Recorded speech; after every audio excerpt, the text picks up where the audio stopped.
Good morning all of you. कैसे हैं आप लोग? ठीक है बेटा। हाँ, सभी बच्चों के पास वॉइस आ रही है बेटा क्लियर? कमेंट करें। ठीक है बेटा। तो अपन प्रीवियस लेक्चर में बेटा कहां पहुंचे गए थे? अच्छा, हमने बता दिया था कि चार्ज पे वो बॉडी है तो उस पर कब चार्ज होगा, पॉजिटिव कब होगा, नेगेटिव। ये दो केस हमने डिस्कशन किए थे। अगला हम एग्जांपल के तौर पर देख के चलते हैं। एज पॉइंट ले सकते हैं।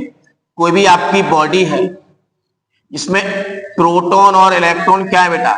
सेम है। किसी बॉडी पर प्रोटॉन की संख्या और इलेक्ट्रॉन की संख्या अगर आपस में सेम है तो उस बॉडी पर क्या चार्ज होने की पॉसिबिलिटी है। ठीक है बेटा। तो अपन सोचते हैं, यहां पर देखते हैं। इसमें बॉडी पे हमने बोला टोटल चार्ज। कैसा चार्ज? Total charge. तो टोटल चार्ज से पहले हम सपोज कर रहे हैं इस पे नंबर ऑफ प्रोटॉन भी 1 है और नंबर ऑफ इलेक्ट्रॉन भी क्या है? 1। तो हम टोटल चार्ज इस केस में क्या होने वाला है? टोटल चार्ज इस केस में क्या होने वाला है? प्रोटॉन का चार्ज क्या होगा? 1 ही। इलेक्ट्रॉन का चार्ज क्या होगा? 1 ही। प्रोटॉन का चार्ज बेटा 1.6 इंटू 10⁻⁻⁹ कूलम होगा। इलेक्ट्रॉन का चार्ज मैग्नीट्यूड में सेम है बट नेगेटिव है, तो 1.6 इंटू 10⁻⁹ कूलम। ये भी कूलम में बोथ, ये पॉजिटिव वैल्यू है, ये नेगेटिव वैल्यू है, दोनों का सम अप क्या हो जाएगा? 0। तो ये 0 चार्ज होने का मतलब टोटल चार्ज 0 होने का मतलब है बॉडी कैसी होगी? उदासीन। कैसी होगी? उदासीन। कैसी होगी बेटा? उदासीन होगी। Neutral body. क्या बोलेंगे? न्यूट्रल बॉडी, एटम, जो भी बोलो, जिसको लेके डिफाइन कर रहे हैं वो चीज लेके चल सकते हैं। तो इस केस में हम बोल सकते हैं अगर किसी वस्तु या परमाणु पर नंबर ऑफ इलेक्ट्रॉन यानी इलेक्ट्रॉन की संख्या और प्रोटॉन की संख्या अगर आपस में बराबर है तो बॉडी कैसी होगी बेटा? उदासीन होगी। ये 3 पॉइंट आपके डिस्कशन हुए हैं। तो नेक्स्ट हम अब एक एग्जांपल लेकर चलेंगे जो आवेश से रिलेटेड है। एक क्वेश्चन करते हैं बेटा यहीं पे। तो पीछे पॉइंट में डिस्कशन कर चुका था। तो हमने बोला बेटा एक चालक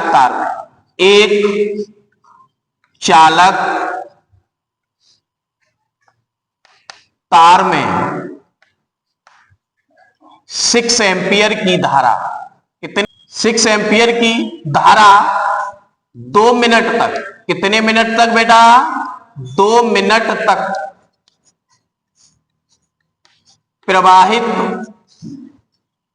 प्रवाहित होती है।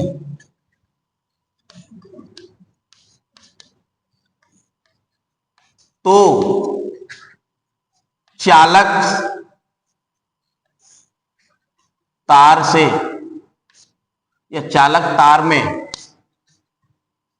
बहने वाले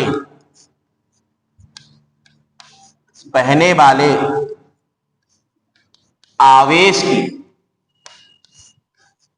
गणना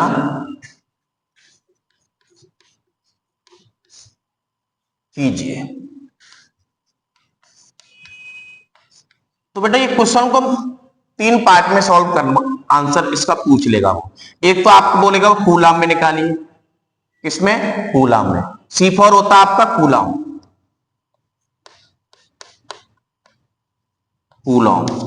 सेकंड हम बोलते हैं ना STC में आंसर कीजिएगा। सेकंड ST में इसका आंसर क्या होने वाला है?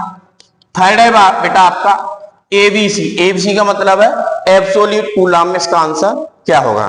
तो सॉल्यूशन देखकर चलते हैं बेटा अपन।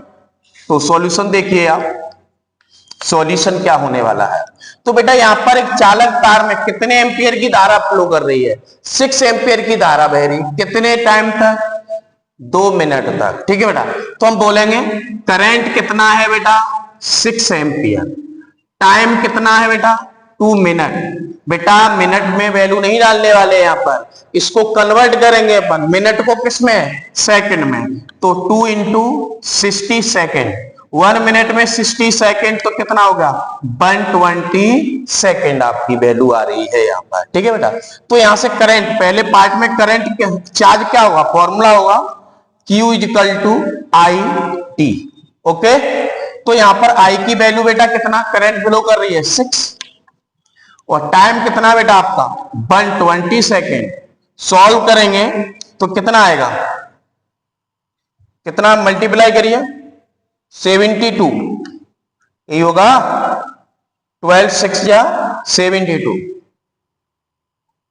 720 कूलाम आ जाएगा आंसर। क्या आएगा बेटा, 720 कूलाम आंसर आने वाला है आपका यहाँ पे। अब नेक्स्ट हमको बेटा सेकंड में पूछ रहा है कि इसका जो आंसर है चार्ज की वैल्यू वो हमको सर कूलाम में चाहिए। तो कूलाम में वैल्यू, सॉरी स्टेट कूलाम में आपको वैल्यू कैलकुलेट करना है।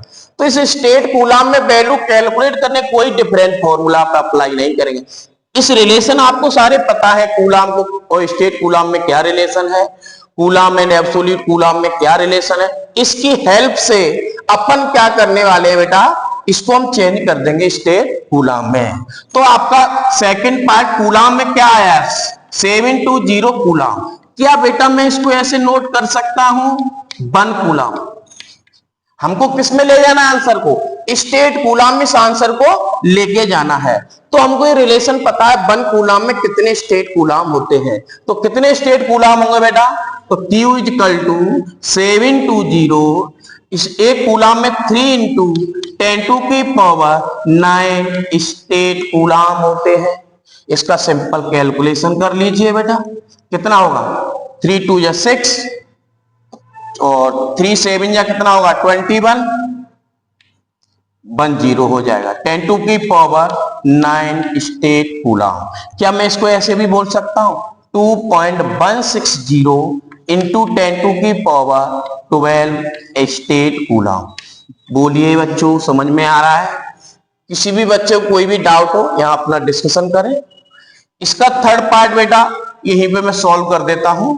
तो इसमें अगला हमारा पूछ रहा है कि एक आंसर थर्ड ये बोल रहा है कि आंसर हमको सर आवेश का मान निकालना है, किसमें, एब्सोल्यूट कूलाम में।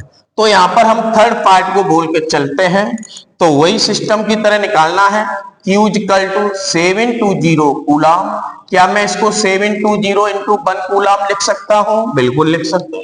तो 720। अब बेटा रिलेशन आपको पता होना ही चाहिए और पता होगा, क्योंकि एक कूलाम में 1/10 एब्सोल्यूट कूलाम होते हैं। सभी बच्चों को ये बात पता होगी।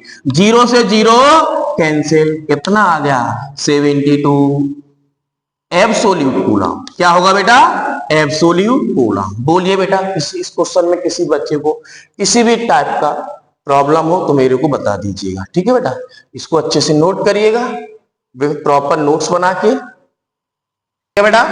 तो नेक्स्ट है बेटा इफेक्ट, आवेश का प्रभाव, इफेक्ट ऑफ चार्ज। चार्ज क्या इफेक्ट दे सकता है, देखो पॉसिबिलिटी क्या है, आपका चार्ज पार्टिकल यानी चार्ज आपका रेस्ट में है, तो क्या पॉसिबिलिटी होने वाली है, चार्ज अगर मूव कर जाए, मूव करने की दो कंडीशन है, एक तो आपकी कांस्टेंट वेलोसिटी, कांस्टेंट स्पीड हो सकती है और वेरिएबल हो सकती है। तो तीनों इफेक्ट पे हम बात करने वाले हैं।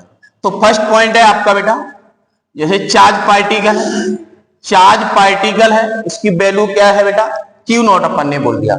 ये चार्ज पार्टिकल बेटा रेस्ट में है, कैसा है बेटा, रेस्ट होने का मतलब इसकी स्पीड या वेलोसिटी क्या होगी बेटा, 0। तो यहां पर मैं आपको बताने वाला हूं बेटा, जब कोई आवेश,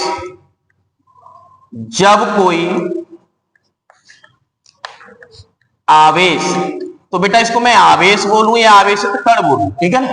जब कोई आवेश स्थिर अवस्था में होता है, स्थिर अवस्था में होता है,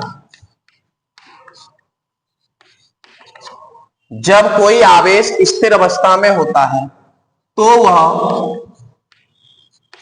अपने चारों तरफ, किसके बेटा, अपने चारों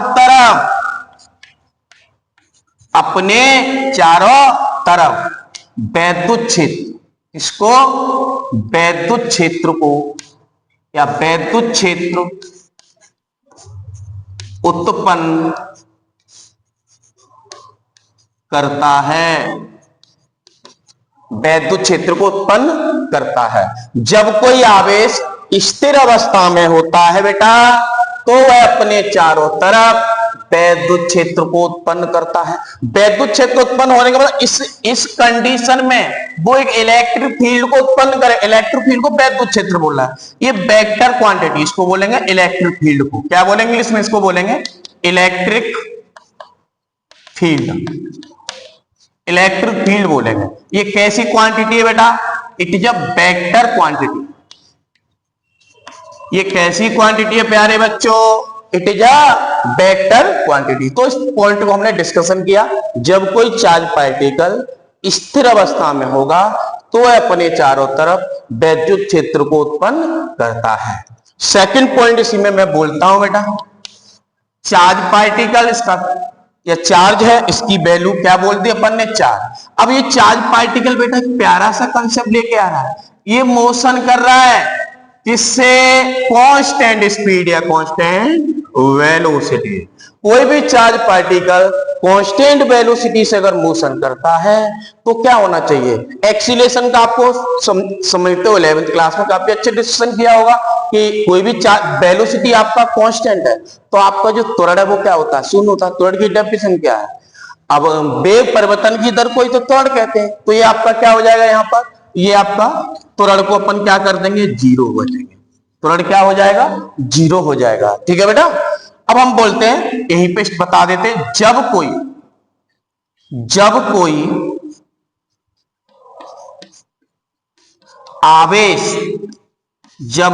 आवेश नियत चाल से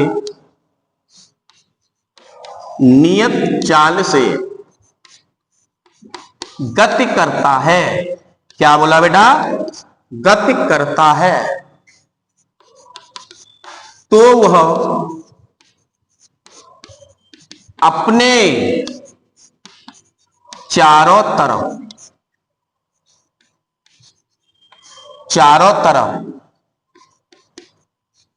वैद्युत क्षेत्र,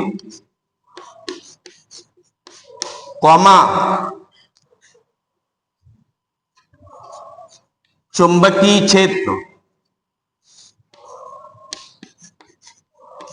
क्षेत्र उत्पन्न करता है। तो इस केस में अपन ने क्या बोला? जब कोई आवेश नियत चाल से गति करता है। बेटा तब देखिएगा, जब कोई आवेश नियत चाल से गति करता है तो वह अपने चारों तरफ वैद्युत क्षेत्र और चुंबकीय क्षेत्र उत्पन्न करता है। दोनों प्रकार के क्षेत्रों को वो उत्पन्न करता है। ये मैग चुंबकीय क्षेत्र मतलब यहां पर हम बोलता हूं मैं कि ये इलेक्ट्रिक फील्ड को भी उत्पन्न करेगा और ये चुंबकीय क्षेत्र को भी उत्पन्न करेगा। इसको क्या बोलते हैं इंग्लिश में? Electric field. क्या बोलते हैं? Electric field. इसको क्या बोलते हैं बेटा? Magnetic field. Magnetic field. तो ये ध्यान रखिएगा, ये बहुत कैसी क्वांटिटी है? वेक्टर क्वांटिटी है। तो ये दो पॉइंट हमने डिस्कशन किए हैं। नेक्स्ट पॉइंट पे चलते हैं बेटा। सभी बच्चे अच्छे से इसको रिवाइज करेंगे, ऐसा नहीं है कि नोट कर लिया। पॉइंट ही बहुत अच्छे से अगर ध्यान देके सुनते हैं आप तो आपको क्लास में ही मेमोराइज हो जाएंगे। ओके बेटा। तो थर्ड पॉइंट है आपका, कुछ थर्ड पॉइंट बोलता हूं, ये कुछ चार्ज पार्टिकल है, इसका चार्ज बेटा क्यू है। अब होने वाला क्या है कि मोशन तो कर रहा है बेटा, लेकिन इस टाइम इसकी जो स्पीड है या वेलोसिटी है वो नियत नहीं है। नियत नहीं है तो कुछ तो होगा, तो हम बोलेंगे ये कैसी है? परिवर्ती। कैसी है बेटा? परिवर्ती। अच्छे से सुनिए, ठीक है बेटा। कैसी होगी? परिवर्ती होगी। तो मैं बोल सकता हूं बेटा यहां पर, जब बेटा देखो, जब हमारी स्पीड पर वेलोसिटी परिवर्ती है, वेग परिवर्ती है, त्वरण जीरो होगा या नॉन जीरो होगा? नॉन जीरो त्वरण होगा। इस केस में क्या होने वाला? जब कोई कौन बेटा? जब कोई आवेश परिवर्ती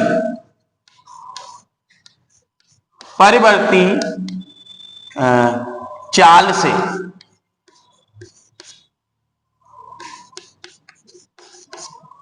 से गति करता है,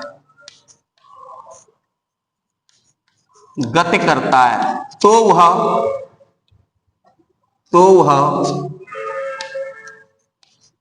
अपने चारों तरफ वैद्युत क्षेत्र, वैद्युत क्षेत्र, वैद्युत क्षेत्र कॉमा चुंबकीय क्षेत्र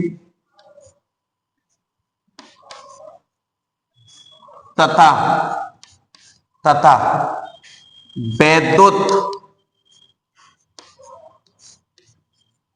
चुंबकीय, वैद्युत चुंबकीय तरंगों को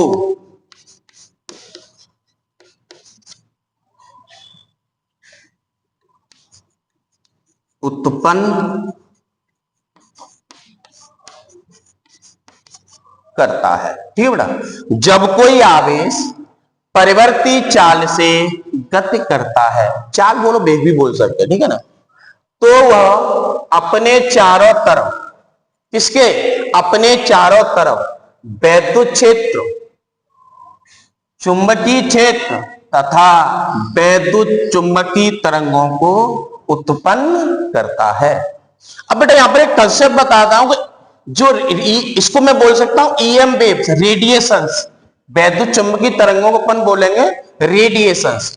आपका ये कोई भी एक्सिस हमने बोला x axis and this x axis and by axis and Z axis, इसमें इलेक्ट्रिक फील्ड, जैसे इलेक्ट्रिक फील्ड का कंपोनेंट वैद्युत क्षेत्रीय दिशा इधर है, दिस मैग्नेटिक फील्ड की दिशा ये है। देखो दोनों एक साथ मैक्सिमम पर होंगे और दोनों एक साथ मिनिमम पर होंगे, तो यहां पर क्या होने वाला है, और वेव मूव भी कर रही है, वेव इस डायरेक्शन में चल रही है, तो अपन देखो कैसे करता है, this electric field and this magnetic field, चुंबकीय क्षेत्र, और वेव ऐसे जा रही है, मैं चलूंगा इस डायरेक्शन में, ये वेव चल रही है, तो क्या सिचुएशन है, ये देखो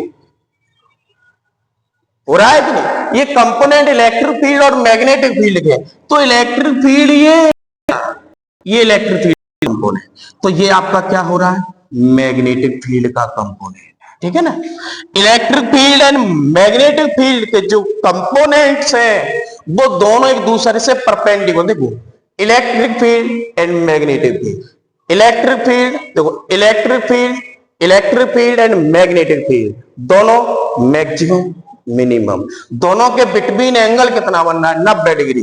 तो मैं एक कंपोनेंट दिखा सकता हूं बेटा, ये आपका जैसे सपोज करते हैं इलेक्ट्रिक फील्ड का कंपोनेंट कौन सा है, इलेक्ट्रिक फील्ड का कंपोनेंट है, ओके, ये आपका इलेक्ट्रिक फील्ड का कंपोनेंट है, इसको मैं बोल सकता हूं बेटा इट इज इलेक्ट्रिक फील्ड, और ये मैंने बोला बेटा मैग्नेटिक फील्ड, कौन सा है बेटा, magnetic field, it is a B vector. ये एंगल दिख रहे होंगे आपको, ऐसा लग रहा होगा प्यारे बच्चों जैसे कि 90 डिग्री के एंगल पर फॉर्म हो रहे हैं। इधर मैं देखता हूं इलेक्ट्रिक फील्ड किधर आ गया, आपका सपोज किया मैग्नेटिक, इलेक्ट्रिक फील्ड आपका इस कंपोनेंट पे आ गया, ठीक है, इलेक्ट्रिक फील्ड इधर आ गया, तो मैग्नेटिक फील्ड किधर होने वाला, मैग्नेटिक फील्ड ये होने वाला है, ओके बेटा। दोनों में क्या कंडीशन है, both are perpendicular, B vector and E vector, ये एक स्पेक्ट्रम होता है इलेक्ट्रोमैग्नेटिक वेव्स का। तो हमने क्या बोला, जब कोई आवेश परिवर्ती चाल से गति करता है तो अपने चारों तरफ वैद्युत चुंबकीय तथा वैद्युत चुंबकीय तरंगों को उत्पन्न करता है, तो ये वाला स्पेक्ट्रम भी होगा, ओके बेटा। तो नेक्स्ट देखते हैं, आते हैं जो अपने बेसिक डिस्कशन के लिए बहुत जरूरी है, क्योंकि मैं देखता हूं कुछ बच्चों को चार्ज के बारे में भी जानकारी नहीं होती है, तो चार्ज की छोटी छोटी बेसिक कैसे हम कैलकुलेट करें, तो इन चीजों को भी हम जानते हैं। तो सब महत्वपूर्ण बातों में, एक पहला डेफिनेशन बता देते हैं, परमाणु क्रमांक, ये भी हमें पता होना चाहिए, ठीक है बेटा। तो आपका देखो इसमें कुछ डेफिनेशंस है, महत्वपूर्ण बातें उनको समझें। परमाणु क्रमांक क्या है बेटा, परमाणु क्रमांक, इसको क्या बोलते हैं, एटॉमिक, बेटा क्या बोलते हैं, एटॉमिक नंबर, किससे रिप्रेजेंट करते हैं, जेड से, वो आगे हम बताने वाले हैं। तो समझिए परमाणु क्रमांक क्या होता है, तो हम बोलेंगे बेटा किसी, क्या बोला, किसी परमाणु के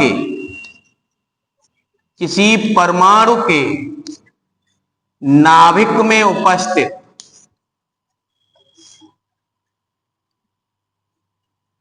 किसी परमाणु के नाभिक में उपस्थित, किसी परमाणु के नाभिक में उपस्थित प्रोटॉन तथा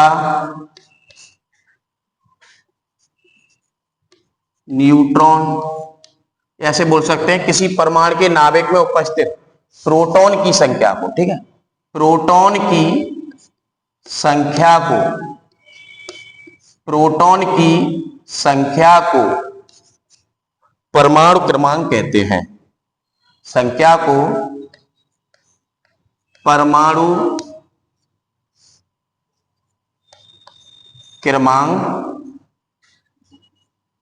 कहते हैं। ठीक है बेटा, परमाणु क्रमांक कहते हैं। इसे जेड से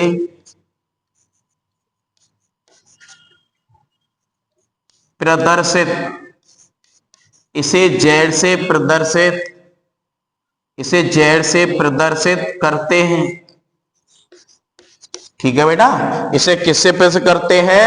जेड से प्रदर्शित करते हैं। तो यहां पर आपसे कोई भी एटम दिया होगा तो आप जेड का मतलब परमाणु क्रमांक तो हम बोल सकते हैं। तो यहां पर बोलेंगे प्रोटॉन की संख्या। आपसे पूछा क्वेश्चन में कि प्रोटॉन की संख्या क्या है? प्रोटॉन की संख्या, प्रोटॉन की संख्या, तो प्रोटॉन की संख्या बराबर, इसको मैं शॉर्ट में बोल सकता हूं पी फॉर प्रोटॉन की संख्या। तो प्रोटॉन की संख्या बराबर परमाणु क्रमांक। क्या है बेटा? परमाणु क्रमांक। ठीक है, परमाणु क्रमांक जेड। तो ये आप बोल सकते हैं कि प्रोटॉन की जो संख्या है वो क्या है? परमाणु क्रमांक की संख्या के इक्वल होती है। तो एक प्यारा सा नोट पॉइंट में लगाता हूं यहां पर, नोट। ठीक है ना, कोई भी बेटा अगर उदासीन परमाणु है, क्या है? उदासीन, तो हम बोल सकते हैं किसी भी उदासीन परमाणु में, क्या बोला? किसी भी उदासीन परमाणु में, किसी भी उदासीन परमाणु में प्रोटॉन की संख्या, प्रोटॉन की संख्या, प्रोटॉन की संख्या तथा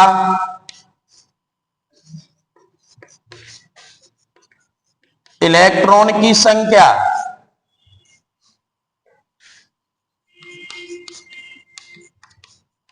इलेक्ट्रॉन की संख्या बराबर होती है। ये बात समझ लीजिए, ये बहुत अच्छी बात है। जो आयंस बनते हैं तब इसमें थोड़ा डिस्ट्रैक्शन आता है। तो किसी भी उदासीन परमाणु में, कोई भी अगर आपका उदासीन परमाणु है तो उसमें प्रोटॉन की संख्या और बेटा इलेक्ट्रॉन की संख्या कैसी होती है? आपस में बराबर होती है। ठीक है बेटा, तो नेक्स्ट हम चलते हैं आगे इसमें। तो अब आगे हम डालते हैं, ये डेफिनेशन ध्यान रखिएगा बेटा। आगे हम एलिमेंट बताएंगे कैसे उसमें कैलकुलेट करें।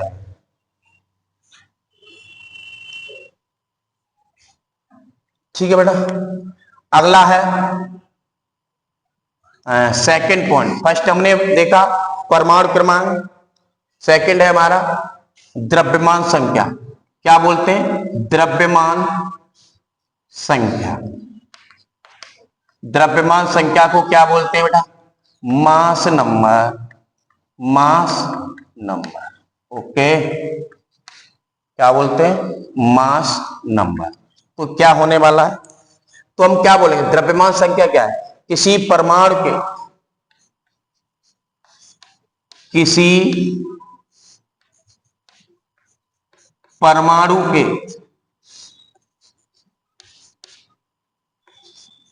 नाभिक, किसी परमाणु के नाभिक में उपस्थित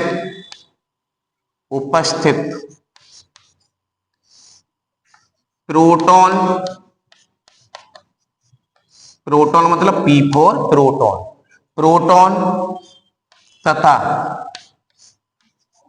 न्यूट्रॉन, न्यूट्रॉन मतलब इसको बोलते हैं एन, न्यूट्रॉन की संख्या का योग, संख्या का योग, संख्या का योग द्रव्यमान संख्या, संख्या का योग, इसको सही से लिखते हैं, योग द्रव्यमान संख्या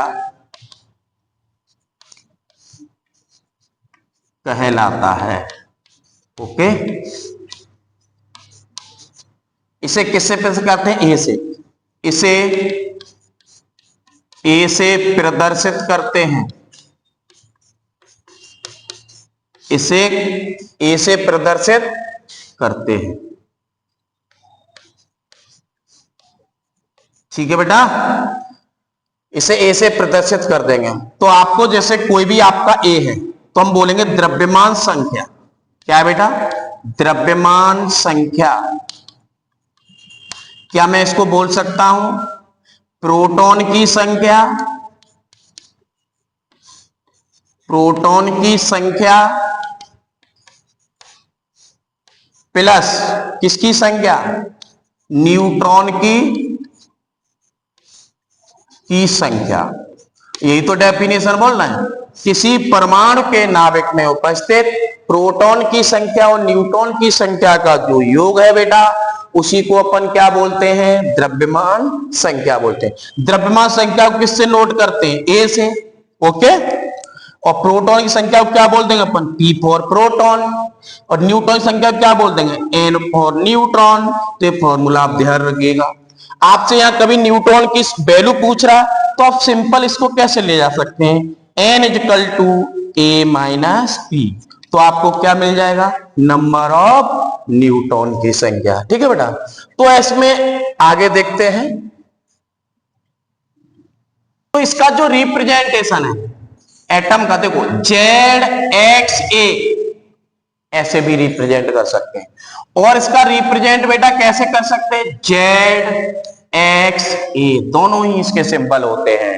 तो ये आपका एटम का रिप्रेजेंटेशन है। इस तरह से हम एटम को रिप्रेजेंट करते हैं। मैं आपको सम एग्जांपल के थ्रू बस समझाने की कोशिश करता हूं बेटा। एग्जांपल देखिए बेटा, एग्जांपल मैं बोलता हूं 7 नाइट्रोजन 14 और 8O16 में या 8O16 पर, ठीक है बेटा, प्रोटॉन कॉमा इलेक्ट्रॉन व न्यूट्रॉन की संख्या ज्ञात करो, संख्या ज्ञात करो। छोटी छोटी बेसिक चीजें हम यहां क्लास में डिस्कशन कर रहे हैं, जिससे किसी भी बच्चे को जब आगे हम चलेंगे तो किसी भी कंसेप्ट में छोटी छोटी चीजों में प्रॉब्लम नहीं होनी चाहिए। मैं जीरो से स्टार्ट करता हूं हमेशा टॉपिक को। तो बेटा यहां पर 8O7 नाइट्रोजन 14 में आपको यह देखना है, ये एक न्यूट्रल एटम है, उदासीन परमाणु है। 7 नाइट्रोजन 14 और 8O16 ये कैसे परमाणु है? उदासीन परमाणु है। उदासीन परमाणु की कहानी क्या होने वाली है वो समझिएगा। तो 7 नाइट्रोजन 14 में क्या होने वाला है सॉल्यूशन में बेटा? तो देखिए, अगर ये न्यूट्रल एटम है तो हमने बोला था प्रोटॉन की संख्या, किसकी संख्या? प्रोटॉन की संख्या। क्या मैं शॉर्ट में बोल सकता हूं प्रोटॉन की संख्या? क्या बोलेंगे? P। वो किसके इक्वल होगी? परमाणु क्रमांक। यहां परमाणु, इसको क्या बोलते हैं? परमाणु क्रमांक। ये Z को क्या बोलते हैं? इस Z को क्या बोलेंगे? परमाणु क्रमांक। ये ध्यान रखें बेटा। और इसको क्या बोलते हैं? द्रव्यमान संख्या। मैं पहले बहुत अच्छे से डिस्कशन कर चुका हूं, तो किसी बच्चे को किसी भी प्रकार का कोई कष्ट नहीं होना चाहिए। तो प्रोटॉन की संख्या बराबर परमाणु क्रमांक। वो परमाणु क्रमांक क्या है बेटा? जेड। और जेड की वैल्यू क्या है प्यारे बच्चों? वो है 7। तो यहां पता चल गया है कि 7 नाइट्रोजन 14 में प्रोटॉन की संख्या कितनी है? 7। अब सुनिएगा, इलेक्ट्रॉन की संख्या कैसे बताएंगे? ये भी इंपॉर्टेंट बात है कि सर इलेक्ट्रॉन की संख्या कैसे बताएं? सारा कुछ थ्योरी में अवेलेबल है। इलेक्ट्रॉन की संख्या, अब बार बार मैं इस तरह नहीं लिखूंगा इतना सारा हिंदी, तो इलेक्ट्रॉन की संख्या को मैं ई बोल सकता हूं। और कोई भी उदासीन परमाणु है तो उसमें प्रोटॉन की संख्या और इलेक्ट्रॉन की संख्या कैसी होती है बेटा? बराबर। तो ये आंसर क्या हो गया? 7। अब इसी में मैं बात करता हूं बेटा कि इसमें न्यूट्रॉन की संख्या क्या होगी। अब बेटा देखो, आपको क्वेश्चन से पता है कि जेड कितना है? 7। ए कितना है? 14। और प्यारे बच्चों तुम्हें ये फॉर्मूला भी पता है। ए क्या बोला था हमने? मैं बोल सकता हूं a equal to n plus p. तो एन क्या होगा? ए माइनस पी। ए कितना है? 14। पी कितना है? 7। कितना आ गया? 7। तो न्यूट्रॉन की संख्या कितनी होगी प्यारे बच्चों? 7 हो जाएगी। बिल्कुल बेसिक लेक्चर है। तो हमें इस तरह इलेक्ट्रॉन, प्रोटॉन और न्यूट्रॉन की संख्या हमने कैलकुलेट की। अगला एटम आपका परमाणु क्या था? ऑक्सीजन। तो इसको अपन डिस्कशन करते हैं थोड़ा। तो अब मैं शॉर्ट में करूंगा बेटा, सारा हिंदी मैंने लिख के बताया, आपको प्रॉपर डिस्कशन किया है। नेक्स्ट क्वेश्चन को हम क्या करेंगे बेटा, थोड़ा देखते हैं। 8O16, इसका सेकंड पार्ट था 8O16। तो यहां पर पहले हम देखते हैं परमाणु क्रमांक कितना? 8। द्रव्यमान संख्या कितनी है? 16। तो सारा कुछ हमें पता चल जाएगा बेटा। अब बेटा देखो, न्यूट्रॉन की प्रोटॉन की संख्या बता दो। प्रोटॉन की संख्या किसके इक्वल होगी? जेड के। और जेड क्या है बेटा? यहां पर 8। तो प्रोटॉन की संख्या कितनी है? 8। अब इलेक्ट्रॉन, 8O16 एक उदासीन परमाणु है। अगर ये उदासीन परमाणु है तो इलेक्ट्रॉन की संख्या प्रोटॉन की संख्या आपस में कैसी होती है? बराबर होती है। तो नेक्स्ट बात करते हैं न्यूट्रॉन की संख्या कैसे कैलकुलेट की जाए। तो न्यूट्रॉन की संख्या का मतलब तो हमें पता है बेटा, ए इक्वल टू, तो हमने सीधा फॉर्मूला ही बताया, a n equal to a minus p. A कितना है बेटा? 16। पी कितना है बेटा? 8। प्यारे बच्चों देखो आपके सामने है, जो है वो आपके सामने है। ये पूरा आइटम मुझे लगता है आप अच्छे से कैलकुलेट करना सीख गए होंगे। देखते हैं हम कुछ सम आयंस के बारे में देखेंगे। देखा, इसी एक क्वेश्चन को मैं देखता हूं, इसी को मैं यहां कर देता हूं। यहां पर मैं बोलता हूं ऑक्सीजन -2 और सोडियम +1 पर क्या पर प्रोटॉन, इलेक्ट्रॉन तथा न्यूट्रॉन की संख्या ज्ञात करो। क्या बोला बेटा? O-2 और सोडियम +1 पर प्रोटॉन, इलेक्ट्रॉन पर तथा न्यूट्रॉन की संख्या ज्ञात कीजिए। बेटा थोड़ा अपन अच्छे से काम करेंगे। मुझे पता है कि आप लोग भी बहुत कुछ सीख चुके होंगे, मेरा ऐसा अनुमान है। तो बेटा मैं इसी क्वेश्चन को डिस्कशन करके चलता हूं। पहले मैं ऑक्सीजन को 8O16 नॉर्मल आपको पता होना चाहिए। अब इस ऑक्सीजन पे हम क्या करेंगे बेटा? इसके पास प्रोटॉन कितने हैं? परमाणु क्रमांक के बराबर कितने होंगे? 8। इलेक्ट्रॉन बताओ, उदासीन परमाणु में इलेक्ट्रॉन प्रोटॉन सेम होते हैं, तो वो भी बेटा क्या होगा? 8। न्यूट्रॉन की संख्या क्या होती है? A माइनस पी या A माइनस जेड। तो 16 - 8। प्यारे बच्चों बोलो कितना आ चुका है? 8। ये मैंने जो बात की है वो एक्चुअल एटम की, एक्चुअल परमाणु की बात, तो ये आयन बन गया। अब हमने कल आपको बेसिक इसी में आगे बताया था, बेसिक क्या है? Negative ion. निगेटिव आयन होने का मतलब क्या है? पॉजिटिव आयन होने का मतलब है, निगेटिव चार्ज का मतलब होता है कहीं से इलेक्ट्रॉन का आ जाना। धनायन का मतलब होता है इलेक्ट्रॉन का चला जाना। तो ऑक्सीजन पे बेटा -2 ऑक्सीजन पे, -2 ऑक्सीजन की अगर मैं बात करता हूं बेटा, इलेक्ट्रॉन ही हमेशा ट्रांसफर करोगे, इलेक्ट्रॉन का ही आदान प्रदान संभव है। तो यहां पर मैं बात करता हूं कि बेटा प्रोटॉन कहां होते हैं? प्रोटॉन कहां है? प्रोटॉन न्यूक्लियस के अंदर होते हैं, नाभिक के अंदर होते हैं। जब प्रोटॉन नाभिक के अंदर है तो जो हाल तेरा पहले था वो हाल अब है। ठीक है बेटा, यानी न्यूक्लियस के अंदर है तो कोई इलेक्ट्रॉन यहां से कोई भी प्रोटॉन जाने वाला नहीं है। तो नाभिक के अंदर न्यूट्रॉन की बात अगर करते हैं, न्यूट्रॉन भी कहां रहते हैं? नाभिक के अंदर। तो ये जो पहले थे, जो हाल पहले था वो हाल अब होगा इसका। लेकिन सारी समस्या इलेक्ट्रॉन पे आके रुक रही है। पहले इलेक्ट्रॉन कितने थे? एक। अब कैसा आ गया? -2 चार्ज। -2 चार्ज होने का मतलब क्या है बेटा? इसने 2 इलेक्ट्रॉन ले लिए हैं, 2 और आके तेरा कुछ हालात कैसे बन गए?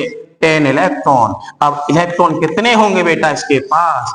10 इलेक्ट्रॉन आ चुके हैं ऑक्सीजन -2 के पास। नेक्स्ट इसी का एग्जांपल बेटा सोडियम को लेके अपन ने किया था, तो सोडियम को भी भाई यहीं देखेंगे, यहीं पर आपको सॉल्यूशन देता हूं मैं आपको। तो बेटा आप सोडियम का इन जनरल आप सोडियम के बारे में जाने तो सोडियम का परमाणु क्रमांक कितना होता है? 11 और द्रव्यमान संख्या कितना होता है? 12। तो बेसिक स्पेस स्टडी कर लीजिए आप, बिल्कुल नॉर्मल सी बातें हैं। यहां पर होता है कितना होता है? 23। तो यहां पर मैं बात करता हूं प्रोटॉन। देखो बेटा प्रोटॉन की संख्या बता दीजिए, इलेक्ट्रॉन की संख्या बता दीजिए और न्यूट्रॉन की संख्या। ये कोई बड़ा इशू नहीं, बहुत नॉर्मल सी बात है। तो प्रोटॉन की संख्या क्या होगी? जो उसका परमाणु क्रमांक होगा। परमाणु क्रमांक कहां है? ये जेड है, जेड है भाई, प्रोटॉन है।